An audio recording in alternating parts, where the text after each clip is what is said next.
What's going on, people? We are back with another episode of RCC Studies.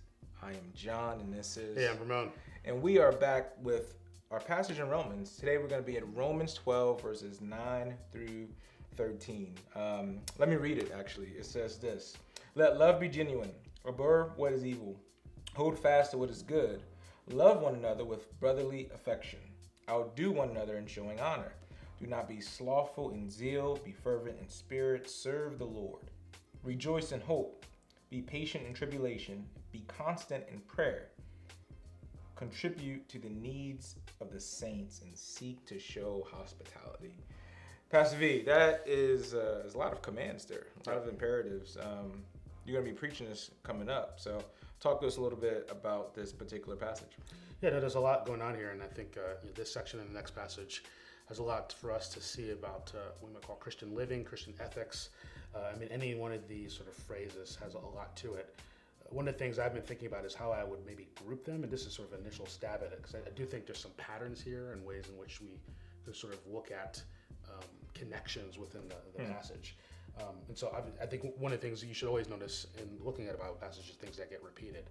So the most clear thing is the idea of love, right? And so let love be genuine. Love one another with brotherly affection.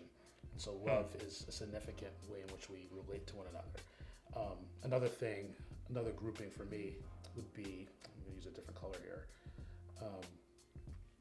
is this idea of how we treat one another, right? And so this idea of outdoing one another and showing honor, contributing to the needs of the saints seems to be connected to sort of interpersonal relationships, connections within the life of the church.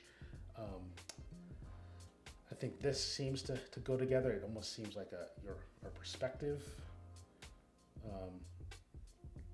how we look at life, how we approach life. We want to be rejoicing. We want to be patient. We want to be prayerful in what we do.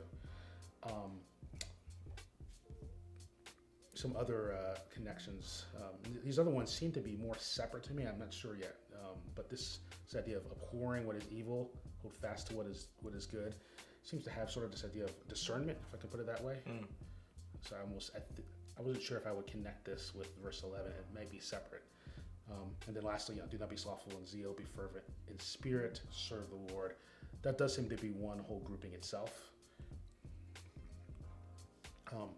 But yeah, I'm still probably thinking through some of the connections that might be there. But that's what we're doing here is just sort of basic observation. Here's some of the things that I would notice. I think in a passage like this, as we sort of begin to, and especially for any of you who look at it, obviously, like this is one of those things that rewards like reading it a bunch of times and seeing like what sticks out to you. What are the things that God specifically wants to say to you? And so that's sort of my initial kind of look at it is like and looking at all this, and here's a lot to say. What are the things that I think are especially going to be important for us in our community in the place that we're in right now? Yeah, a couple of things that I just want to highlight here with this. First of all, I appreciate the colorfulness. You got a bunch of different colors here. You actually have color blue. That's my favorite color. Yeah. Did you know that? I did not know that. Now I do. Well, now we all do. Yeah, you all know. Blue is my favorite color. Ask me why it's my favorite color.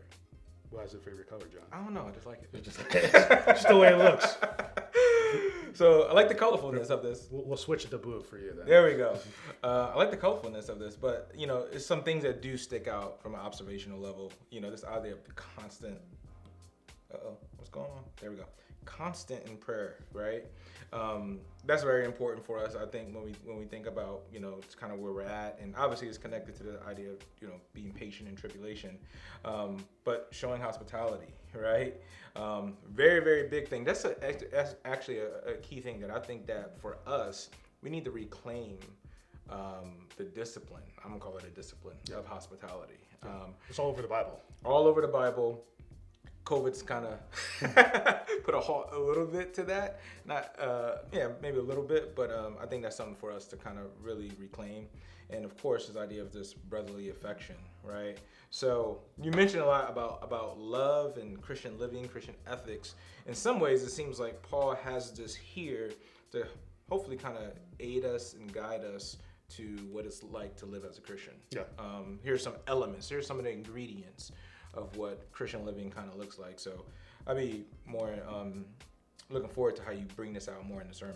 Yeah, I mean, I think this seems to touch almost every area that's significant for us as we think of what it means to be a Christian. It touches our interpersonal relationships, so how we relate to others within the community life of the church, with love, with hospitality, trying to push them up. It relates to how we sort of consider ourselves and what we're sort of thinking through internally. So this idea of like, I want to have joy and patience in my heart. It relates to our posture towards God, right? So this idea of being constant in prayer, being serving the Lord. So it sort of touches on all these different areas, and it very much sort of helps orient us towards what it means for us to be in Christ. Here's one of the most practical sort of demonstrations, explications of what it actually means to be in Christ. So all these are worth thinking about, memorizing, and then looking at our lives in comparison. Yeah, for sure. All right, I'm gonna ask you again, even though I think I kind of know the answer to this.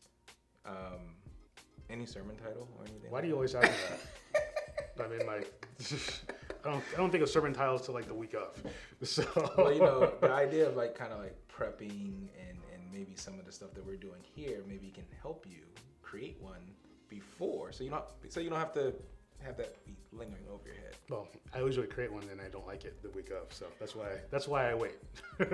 well, what don't you like right now for the sermon title? What does this have to do? Do you have a title you want to give me?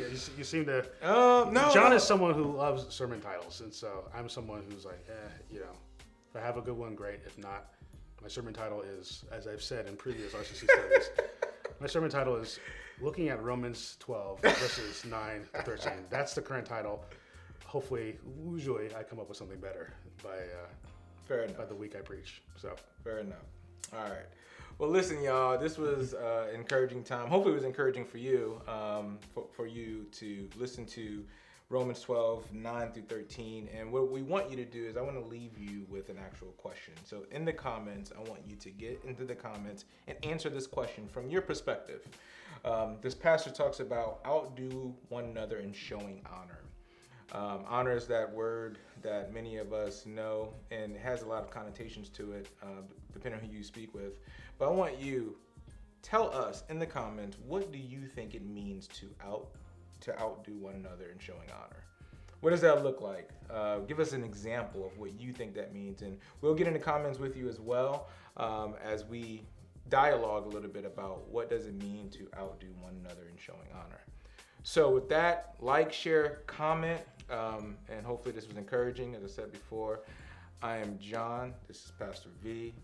As we always say in RCC Studies, love God, love people. We are out.